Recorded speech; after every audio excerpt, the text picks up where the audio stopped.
Bom dia, irmãos. Bom dia aos nossos visitantes, que o Senhor os abençoe.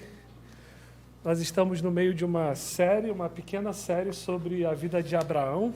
Temos caminhado juntos com esse gigante da fé, o pai da fé. Eu peço que você abra sua Bíblia em Gênesis 23. Hoje nós vamos dar um salto de 10 capítulos aí. Gênesis capítulo 23. Se você não trouxe sua Bíblia, por favor, pega uma dessas que estão no banco. Gênesis é o primeiro livro das Escrituras, está logo no inicinho. Gênesis capítulo 23.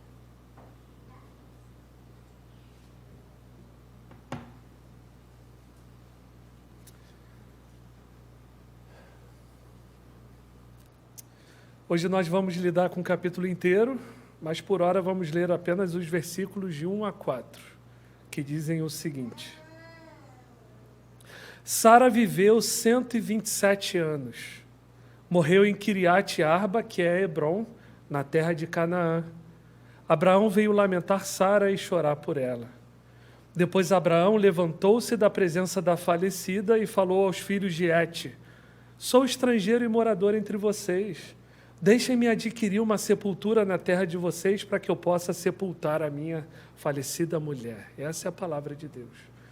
Vamos orar, meus irmãos, mais uma vez?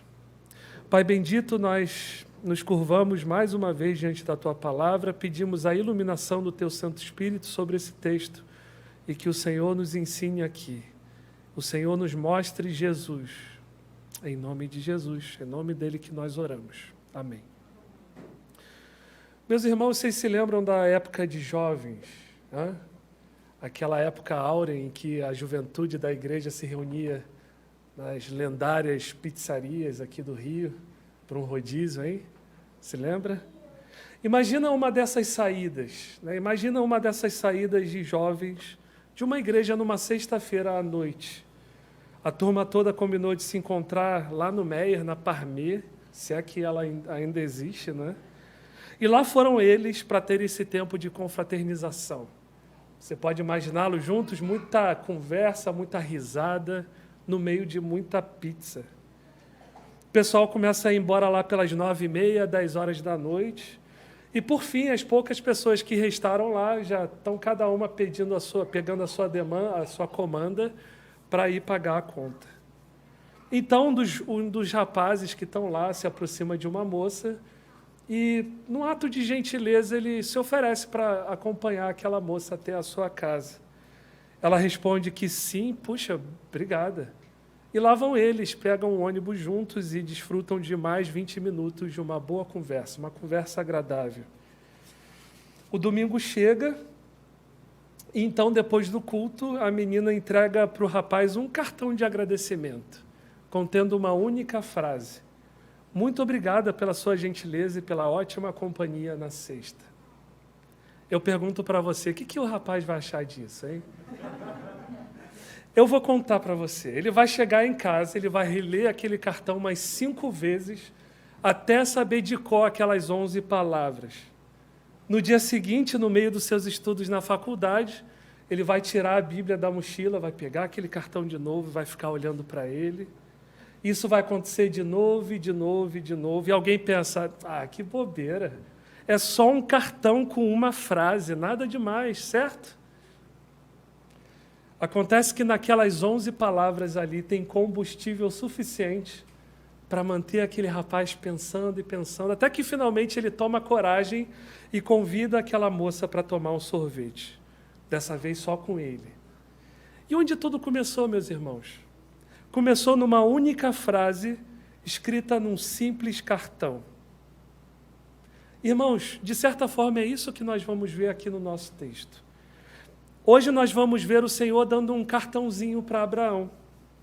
Agora já com seu nome mudado, né, para Abraão. Nós vamos aprender nessa história que Deus, por vezes, decide iniciar o cumprimento das suas promessas sem muita fanfarra, de forma discreta. Apenas um cartãozinho, um simples cartãozinho. Mas não se engane. Com Deus nós não devemos desprezar os pequenos começos. Ok? Essa é a mensagem dessa manhã, o nosso plano de voo aqui. E nós vamos ver isso em 3 breves pontos. E o que nós vamos ver aqui no nosso primeiro ponto é o seguinte: via de regra, o povo de Deus vai passar pela morte antes de ver o cumprimento final das promessas de Deus.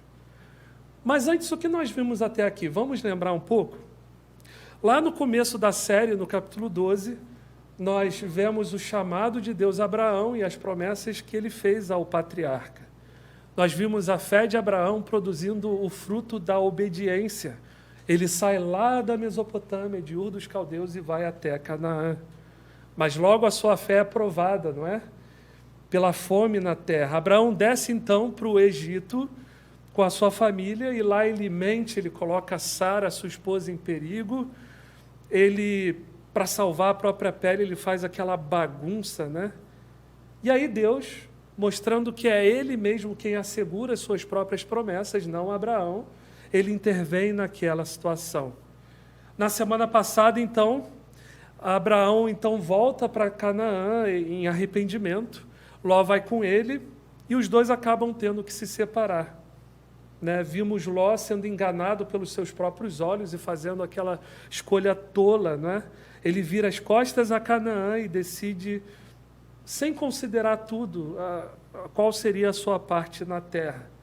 Mas Abraão, certamente mais amadurecido na fé pelo que aconteceu no Egito, Abraão, confiante na fidelidade e na graça de Deus, ele decide andar por fé e permaneceu na terra prometida. Irmãos, nós avançamos 10 capítulos aqui, várias décadas se passaram, muita coisa aconteceu depois desses eventos. Por exemplo, Abraão se envolveu numa pequena guerra para salvar Ló. Ele teve um encontro bastante peculiar com uma figura misteriosa do Antigo Testamento, né, chamada Melquisedeque. Depois a aliança de Deus com ele foi formalizada. Mais tarde ele tentou acelerar os planos de Deus, tendo Ismael com Agar.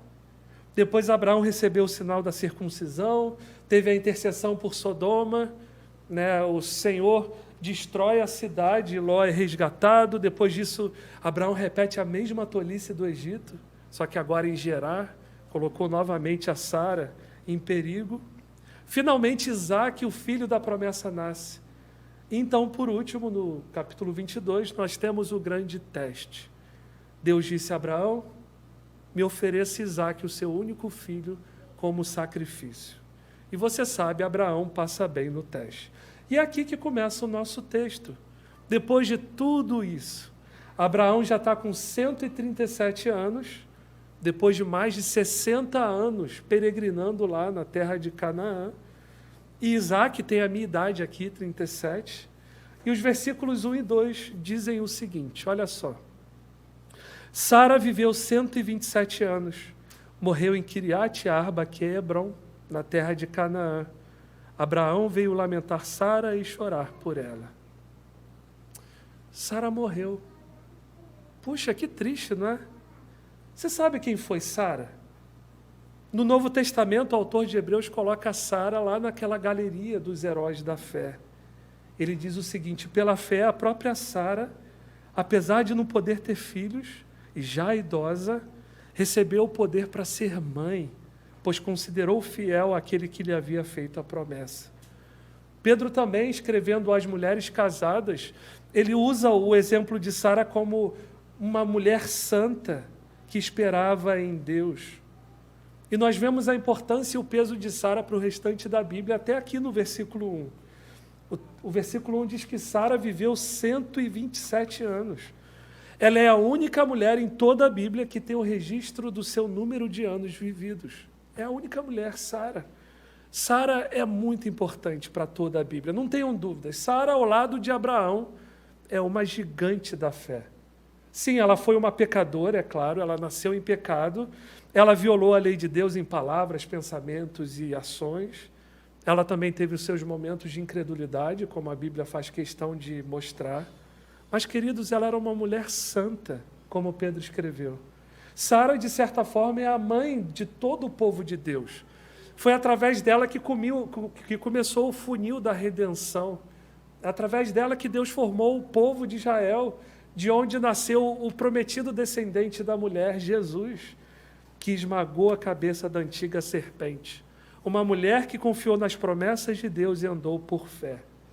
Irmãos, esse texto está aqui para nos lembrar o seguinte: via de regra, o povo de Deus vai passar pela morte antes de ver o cumprimento final das promessas de Deus.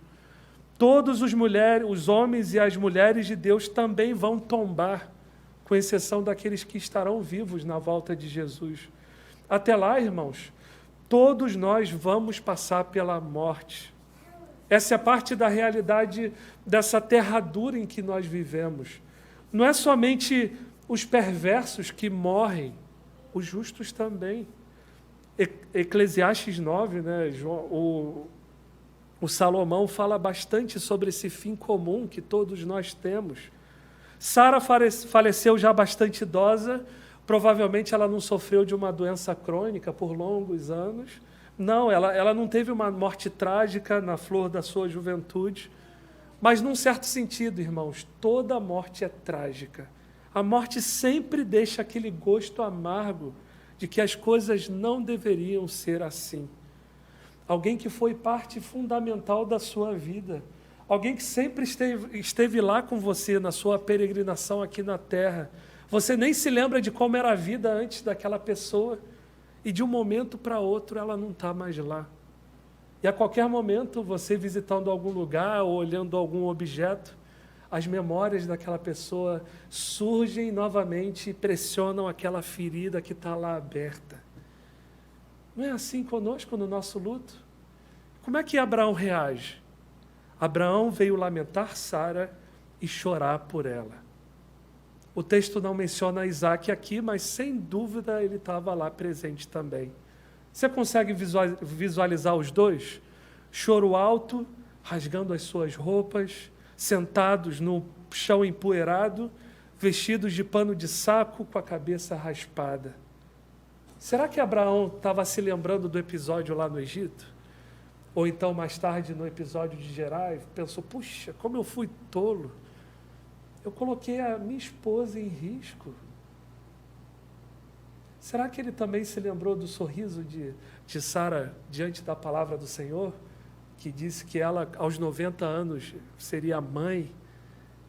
Será que ele lembrou da risadinha que Sara deu para o Senhor? E ele mesmo, no meio daquelas lágrimas, ele deve ter esboçado um sorriso, lembrando daquilo, para depois desatar no choro alto de novo. Sara, você se foi. Queridos, isso é importante. Nós devemos fugir do caminho proposto por esse mundo, de ignorar a morte, de procurar rapidamente alguma distração para nos livrar da dor, do luto. Não faça isso não, meu irmão. Chora. Como disse um autor, reaja com ultraje diante desse último inimigo a ser vencido, a morte. Reaja com o coração compungido diante da separação causada pelo nosso pecado, pela queda. As coisas não deveriam ser assim. Meu irmão, minha irmã, quando um dos nossos morre, é justo e agradável diante de Deus, é um ato de piedade que nós honremos esse irmão, chorando por ele. Um autor chamado Matthew Henry escreveu que quando um corpo é semeado, ele precisa ser regado a lágrimas. Que imagem bonita, não é? O nosso corpo morto sendo uma semente que desce ao solo, só aguardando o momento certo de florescer. Irmãos, essa imagem não foi inventada pelo Henry. O próprio Senhor Jesus usou essa mesma ilustração em João 12, se referindo ao seu próprio corpo. E depois dele, o apóstolo Paulo usou essa mesma metáfora em 1 Coríntios 15. Diz o seguinte, 1 Coríntios 15, pois assim também é a ressurreição dos mortos, a ressurreição final, quando Jesus voltar. Semeia-se o corpo na corrupção, ressuscita na incorrupção. Semeia-se em desonra, ressuscita em glória. Semeia-se em fraqueza, ressuscita em poder. Queridos, essa é a nossa esperança. Nós choramos, sim, nós pranteamos, mas não fazemos isso como quem não tem esperança. Bom, lá está o corpo de Sara, pronto para ser plantado. Os seus olhos foram cerrados pela morte, tendo visto a promessa de Deus ainda de longe, como diz Hebreus 11. Ela sim viu o nascimento do filho da promessa, o Isaque, né? Ela sim experimentou na própria pele a proteção de Deus no Egito, em Gerar. Mas ela não viu seus descendentes numerosos, ela não viu a posse da terra de Canaã, ela não viu a bênção de Deus chegando a todos os povos da terra através de Abraão. Ela viveu e morreu como peregrina na terra de Canaã. Ela morreu na fé. Queridos, provavelmente vai ser assim mais ou menos conosco também. Mais ou menos porque nós já vimos muito mais do que Sara, né? Nós já sabemos muito mais do que ela. O descendente da mulher já veio, o Senhor Jesus. A bênção de Deus está chegando a todas as famílias da terra. Nós já somos parte disso. Mas nós ainda não vimos a volta de Jesus, ainda aguardamos a ressurreição final, ainda aguardamos a nossa pátria celestial. Esse foi o nosso primeiro ponto. Via de regra, o povo de Deus vai experimentar a morte antes de ver as promessas, o cumprimento final das promessas de Deus. Sara morreu, seu corpo vai ser em breve sepultado, mas é só uma semeadura, tá? Aquele corpo da nossa irmã Sara vai levantar um dia da tumba. Ele vai ressuscitar na incorrupção, em glória e em poder. E o que nós vamos ver aqui no nosso segundo ponto é o seguinte: o povo de Deus precisa permanecer como peregrino para receber o cumprimento final das promessas de Deus. Olha de novo, por favor, os versículos de 3 e 4.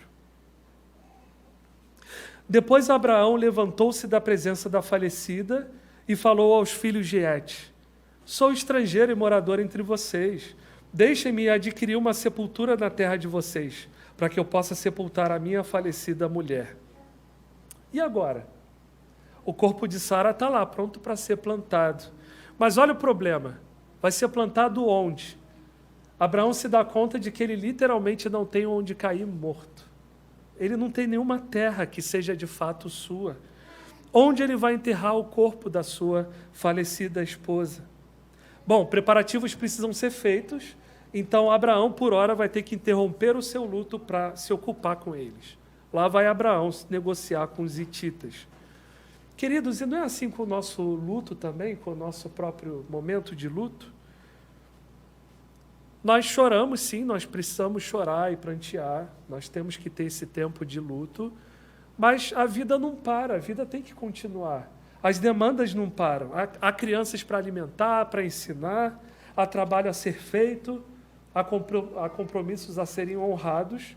E como é que nós podemos juntar os cacos e seguir adiante?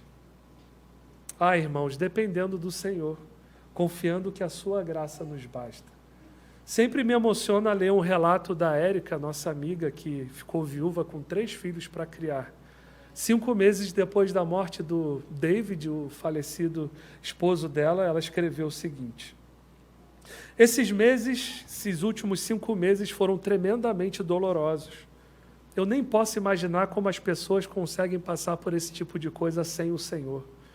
Ele tem sido a nossa constante fonte de força quando sentimos que não podemos dar outro passo além. Não há um dia sequer em que eu não sinta a falta do David no nível mais profundo.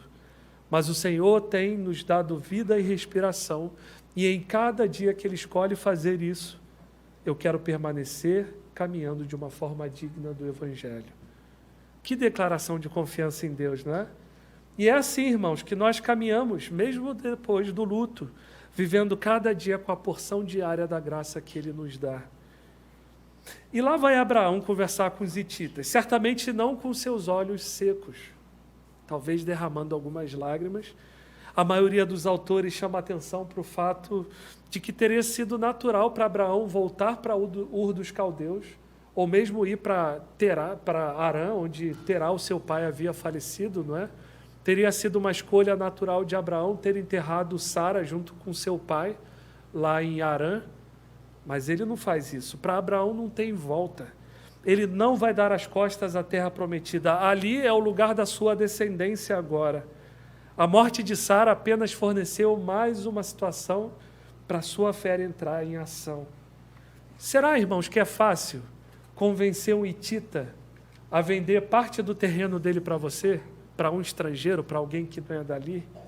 Vender parte da sua terra para alguém de fora do seu povo?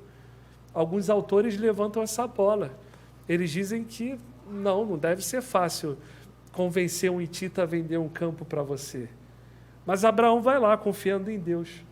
E a primeira coisa que ele faz é reconhecer o seu real status ali. Versículo 4.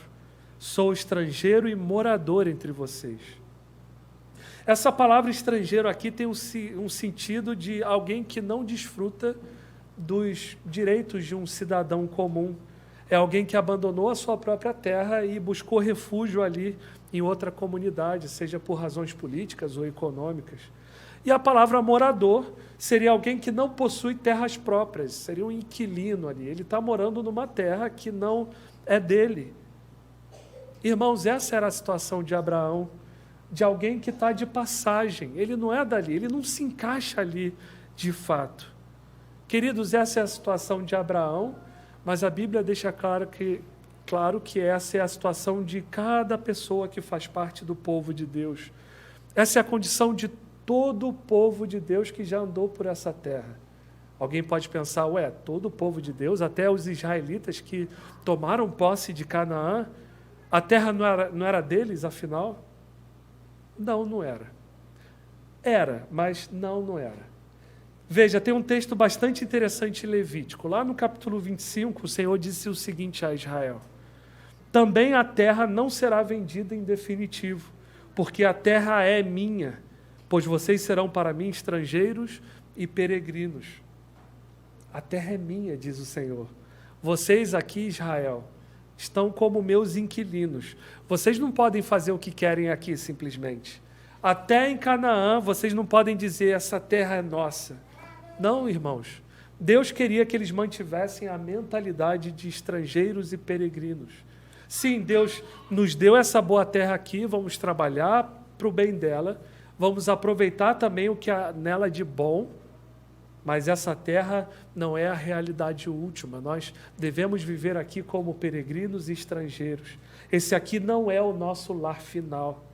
Davi, no Salmo 39, diante da sua fragilidade, ele orou usando as seguintes palavras: ouve, Senhor, a minha oração, escuta-me quando grito por socorro. Não fiques insensível às minhas lágrimas, porque sou forasteiro e peregrino diante de ti. Peregrino como todos os meus pais o foram. No Novo Testamento, Pedro também usa essa mesma linguagem e aplica diretamente a nós cristãos. Lá em 1 Pedro 2,11, ele fala assim: amados, peço a vocês, como peregrinos e forasteiros que são, que se abstenham das paixões carnais. E ele segue por aí dizendo o seguinte, é interessante notar isso, ele segue daí, desse ponto, instruindo os crentes a sim serem bons cidadãos, a terem conduta exemplar no meio da sociedade, a se sujeitarem a toda instituição humana. Ele ensina os servos a serem obedientes aos seus senhores, ele ensina os homens e mulheres a serem bons maridos e esposas. Em outras palavras, vamos trabalhar sim para o bem da sociedade, vamos nos envolver, vamos lutar por melhorias, vamos cooperar com o desenvolvimento da comunidade ao redor, mas vamos fazer todas essas coisas sem colocar o nosso coração nessa terra, sem deixar o nosso amor aqui. Lembrem-se que vocês são peregrinos e forasteiros, que o seu coração esteja na sua pátria celestial. Tem um salmo que é muito precioso, muito especial para mim nesses últimos dias, é o Salmo 137. Ele começa dizendo que durante o exílio lá na Babilônia, o povo de Judá, que era forasteiro e peregrino lá, o pessoal que havia levado o povo de Judá para lá falava: alegrem-se, vocês estão muito tristes aí, alegrem-se, cantem para nós um dos hinos de Sião. E aí no meio do salmo o salmista diz: se eu me esquecer de você, ó Jerusalém, que a minha mão direita se resseque, que a minha língua fique colada ao céu da boca, se eu não me lembrar de você, se eu não preferir Jerusalém a minha maior alegria. Irmãos, essa deve ser a linguagem do nosso coração, em relação a Jerusalém celestial. Essas palavras devem ecoar aqui dentro. Sim, vamos orar pelo bem da nossa cidade, pelo bem do nosso país. Vamos trabalhar para a prosperidade, o desenvolvimento da nossa sociedade. Vamos pregar o Evangelho, vamos nos envolver. Vamos aproveitar também as coisas boas que Deus criou, não é? Mas vamos fazer isso como estrangeiros e peregrinos, sem nos fixar nessa terra aqui. Essa terra não é nossa, a gente está aqui de passagem. Nós não somos daqui, nós somos cidadãos da nossa pátria celestial. Esse foi o nosso segundo ponto. O povo de Deus precisa permanecer como peregrino, se ele quer ver o cumprimento final das promessas de Deus. E talvez você, meu irmão, minha irmã, talvez você esteja precisando relembrar o seu coração do seu real status aqui. Talvez você esteja frustrado demais por uma situação no seu trabalho que não é exatamente o que você queria. Talvez você esteja preocupado demais com a Covid. Talvez você esteja ansioso demais com as notícias da política no mundo. Meu irmão, minha irmã, todas essas situações vão se tornar bastante leves para você, se você puder dizer como Davi: sou forasteiro diante de ti. Eu estou aqui nesse mundo como peregrino, mas eu estou vivendo diante de ti, eu estou vivendo contigo. O Senhor está comigo. Não é assim? Bom, por último, o que nós vamos considerar agora no nosso terceiro e último ponto, é que o povo de Deus recebe sinais antes do cumprimento final da promessa de Deus. Vamos ler juntos o texto a partir do verso 5 em diante. É um texto longo, eu peço que você acompanhe a leitura. Os filhos de Et responderam a Abraão, dizendo: escute, o Senhor é um príncipe de Deus em nosso meio. Sepulte a falecida numa das nossas melhores sepulturas. Nenhum de nós se recusará a ceder a sua própria sepultura, para que você sepulte a sua falecida.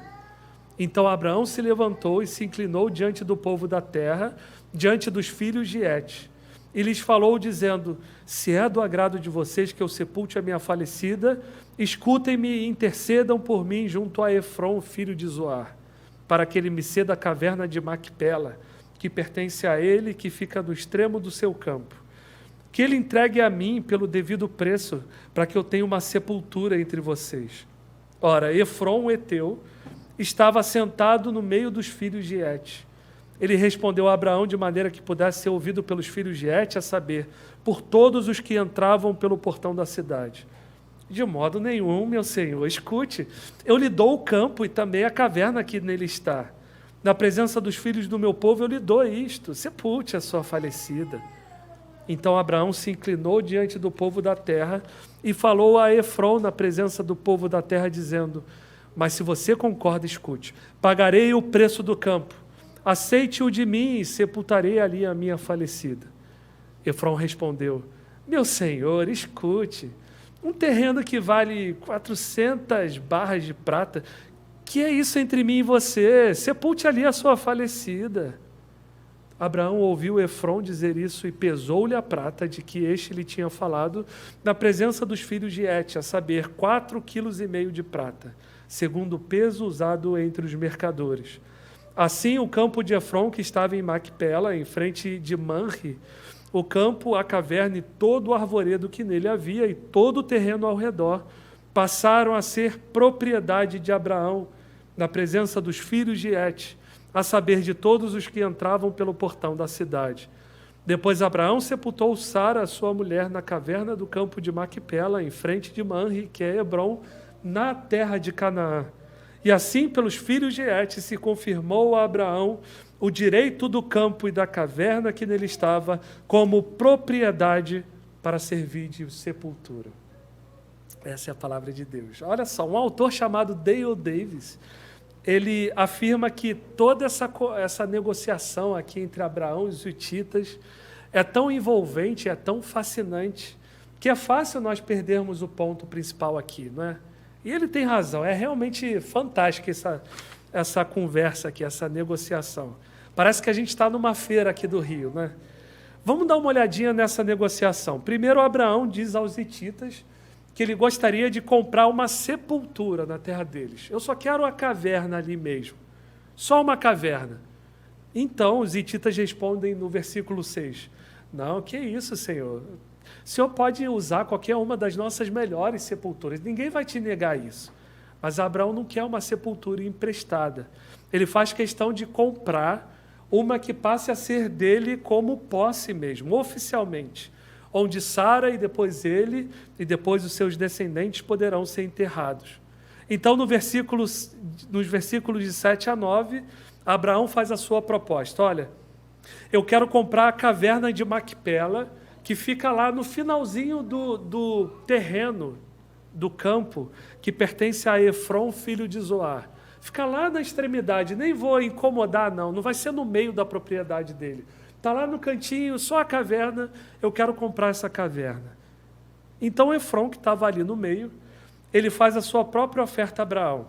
Abraão deveria adquirir não só a caverna, mas eu só vendo se for o campo todo. Tem que ser o campo todo, não vou vender só a caverna. E aí, sem nem querer saber quanto vai custar aquilo, Abraão responde, olha só, eu quero comprar o seu campo. Tudo bem, eu compro o campo. Só me diz o preço, eu pago. E aqui Efron, no bom estilo, né, lá do Oriente Próximo daquela época, que mais parece com aqui do Rio, né, os cariocas, ele respondeu, preço? Quem disse em preço, meu querido? Esse terreno que vale 400 barras de prata? O que é isso entre mim e você? Sepulte ali a sua falecida.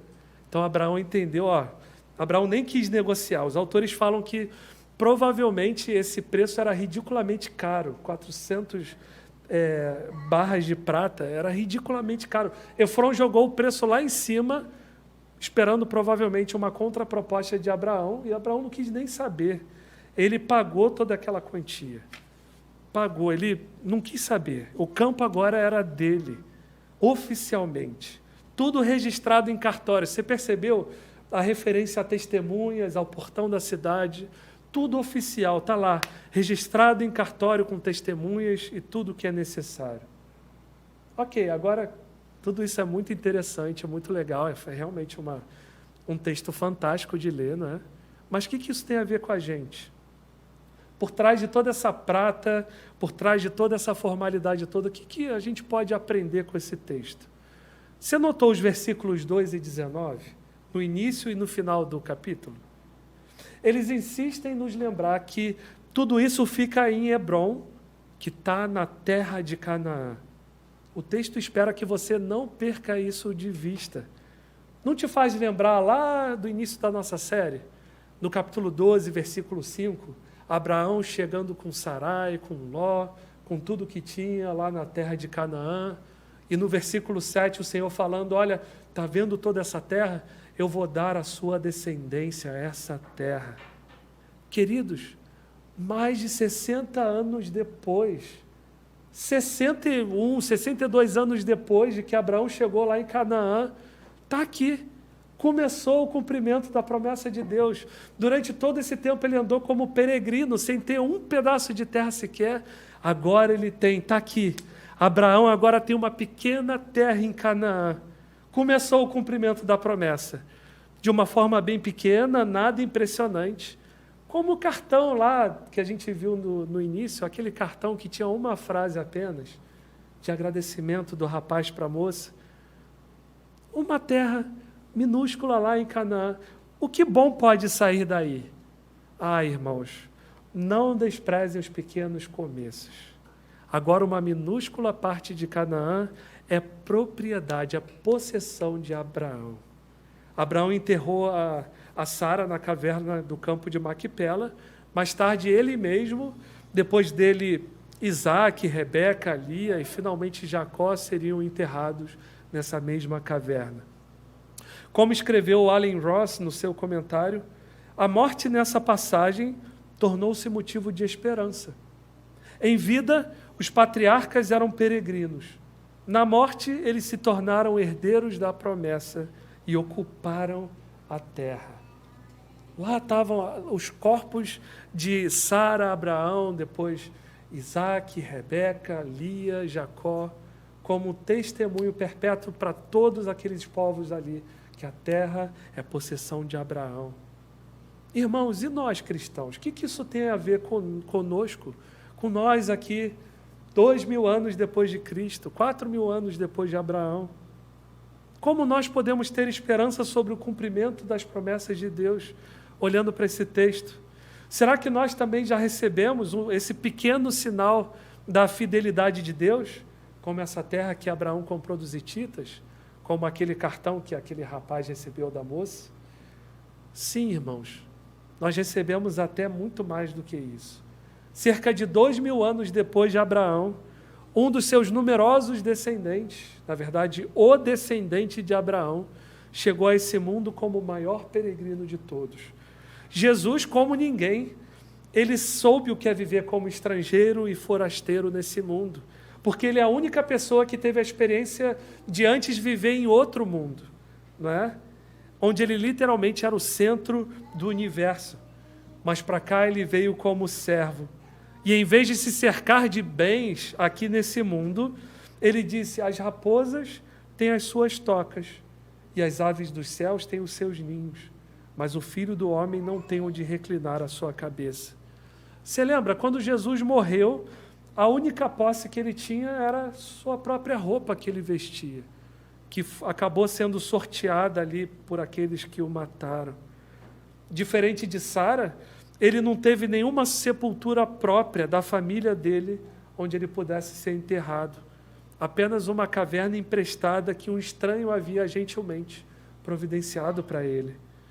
Mas você sabe, Jesus, para falar a verdade, nem precisava de sepulcro nenhum, porque diferente de Sara, de Isaac, de Rebeca, de Abraão, Lia e Jacó, a sua permanência na tumba foi bastante curtinha, não é? Só precisou de 3 dias para que Jesus ressuscitasse dos mortos, se tornando os primeiros frutos de uma colheita enorme que em breve vai ser completada com a minha e com a sua ressurreição também. O corpo terreno de Jesus, que havia sido plantado em fraqueza e dor, levantou como um corpo glorioso, incorruptível e majestoso.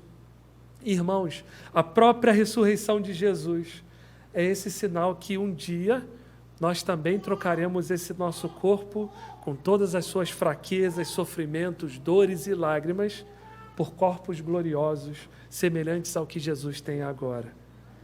Como afirmou Yen Du-Guide no seu comentário, tão certo como a propriedade que Abraão comprou foi um pagamento inicial por toda a terra prometida, também a ressurreição de Cristo é o pagamento inicial que nos garante com gloriosa certeza que o mesmo Deus que ressuscitou Jesus Cristo dos mortos também elevará os nossos corpos sofridos à novidade de vida em sua presença. Se acha isso pouco, meus irmãos?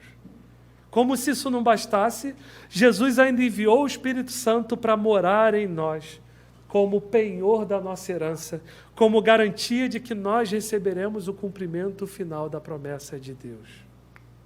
Querido, Jesus vem em breve, como Ele prometeu.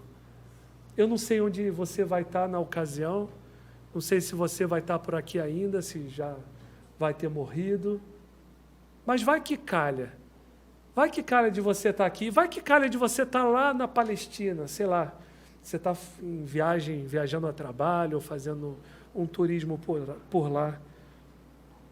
Se calhar, irmãos, deixa eu te dar uma dica. Tem uma caverna num lugar onde costumava ser o campo de Macpela, em Hebron.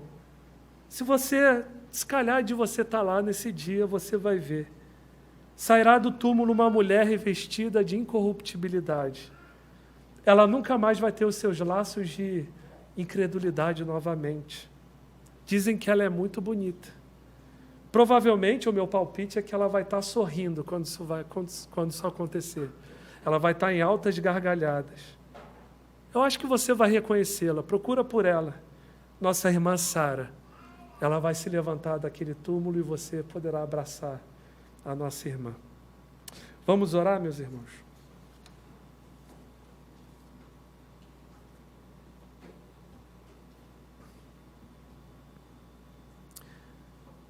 Pai, muito obrigado por esse cartãozinho que o Senhor nos deu. E que cartão! A ressurreição do Senhor Jesus e a própria presença do Espírito Santo em nós. Pai, que nós, assim como aquele rapaz do início da mensagem, olhava para aquele cartão toda hora e aquilo ia aquecendo o seu coração. Que a gente olhe para essas coisas também, que essas coisas aqueçam o nosso coração. Que essas coisas reafirmem o nosso real status aqui nesse mundo. Nós somos peregrinos, nós não somos daqui. Nós aguardamos a nossa pátria celestial, onde um dia nós vamos também levantar da nossa própria tumba e nós estaremos para sempre com Jesus, morando com Ele. Que isso aqueça o nosso coração mais uma vez nessa manhã e que os nossos olhos estejam fixos em Jesus, nosso Senhor. É no nome dele que nós oramos. Amém.